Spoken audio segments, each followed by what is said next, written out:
Morning, welcome to Roosters Prepping. I'm your host Greg. Please continue to like, subscribe to this channel. Leave your comments in English and respectful. We have no problem there. For those of you that are just viewing the channel and not subscribing, please consider a subscription to help me out. I would appreciate it. Thank you. It's summertime, we believe, unless there happens to be a snowstorm in June, and then the climate change people will say, I told you so, but I don't look for that happening. Now is the time to fill in the blanks on your equipment for prepping on the cheap. And what do I mean by that? There's a lot of places to start looking. Auctionzip.com is a place I always start, and I have bookmarked. It gives you a calendar of auction dates and sales within your zip code area, and I highly recommend do that. We are planning to go to a barn auction sometime in the near future and pick up a lot of supplies that we need for the livestock, future livestock, barter, trade, whatever, on the cheap. And when I say on the cheap, I mean pennies on the dollar. They want this stuff out, and unless you get into a bidding war, you can be yours for cheap. Things I look for at farm auctions, barn auctions, household auctions that will help me out. Barbed wire, baling wire, fencing, chicken supplies, water dishes, kennels, any of that kind of stuff. Lumber, any of that kind of stuff. Hurricane lamps, candles, hammocks, tarps, any of that kind of stuff. Kerosene gas cans, all can be found at a barn auction, estate sales, flea markets, any of that kind of stuff. I would definitely look for and see if I can pick up on the cheap. If it is true that they are predicting rolling blackouts, that should guide me in my thinking for the future. Do I need hurricane lamps, railroad lanterns, anything like that? That is, the globes are not broken, they're not rusted and corroded, and the base is solid, to put kerosene in there or lamp oil to help light the way. I definitely am interested in that. Sometimes you might get an odd lot box full of candles, which I just picked up about a week ago on all sort of sizes of candles. Love those. Candle holders, love those. Anything to make our lifestyle easier should the lights go out.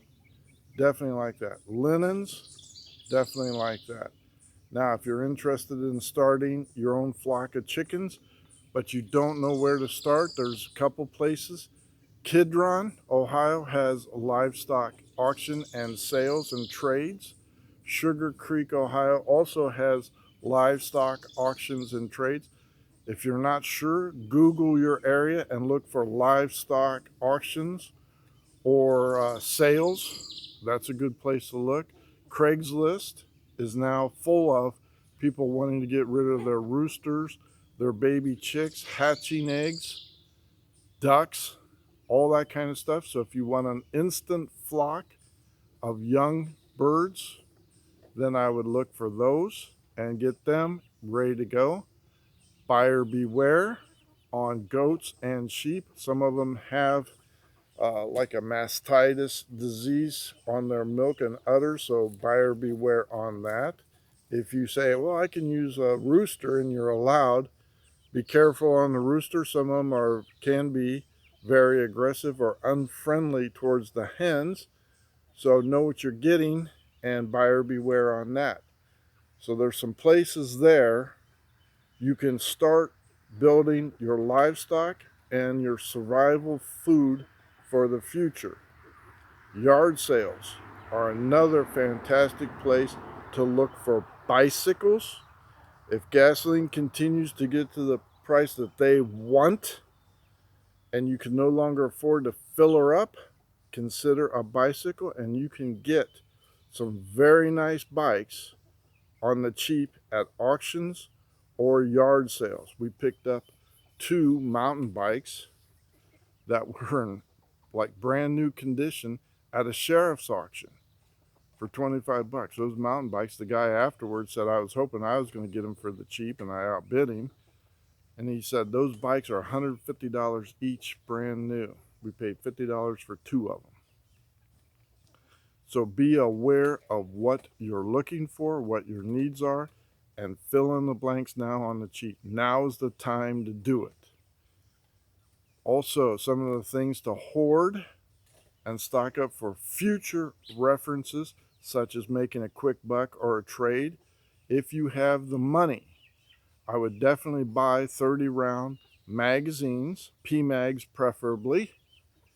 There are many others out there, but I've never had a problem with my PMag. 30 rounds, leave them in the plastic, bury them off site, and those would be a hell of a bargain item or a quick sale item should the gun ban go into effect. If you have even more money and you want to get a 60 round drum or a 120 round drum, those will cost you money. But I can tell you from experience, during the Clinton era, having a 90 round drum selling for $500, that was a nice, tidy profit. So something to think about. Get yourself right with God. Get baptized. Thank you for liking and subscribing. Greg out.